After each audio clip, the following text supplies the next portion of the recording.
খবর 24 সাথে আপনাকে স্বাগত। নতুন নতুন খবর জানার জন্য আমাদের চ্যানেলে চোখ রাখুন।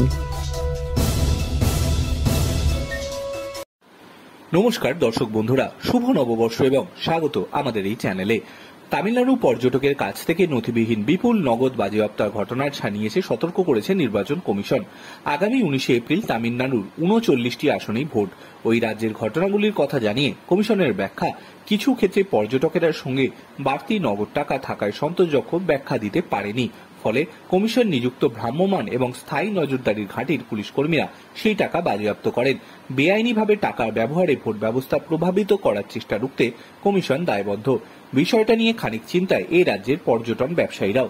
জম্মু কাশ্মীর, হিমাচল, কুমায়ুনে সফর ব্যবস্থায় ব্যস্ত পর্যটন সংস্থার কর্তা আশিস বিশ্বাস বলছেন, আমাদের শতকরা 65% পর্যটকই বয়স্ক, সবাই অনলাইনে সড়গড় নয়। তাছাড়া সফরের টাকা আগাম দিলেও কিছু নগদ অনেকেই হাতে রাখতে চান।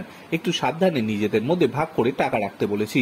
রাজ্যের মুখ্য নির্বাচনী আধিকারিক দপ্তরের এক পদস্থ কর্তা বলেছেন, ভোট প্রক্রিয়ায় যুক্ত সঙ্গে কেউ 50,000 টাকা বেশি নিয়ে ঘুরলেই টাকার উৎস, টাকা নিয়ে ঘোরার কারণ প্রমাণ সহ বোঝাতে হবে। যাবে যাতায়াতের টিকিট, হোটেলের নথি, অনেক কিছু দিয়েই অবস্থানটা বোঝানো সম্ভব।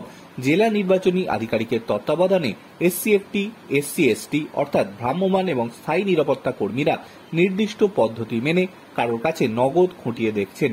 জেলায় জেলায় গ্রিভেন্স সেলও করা হয়েছে।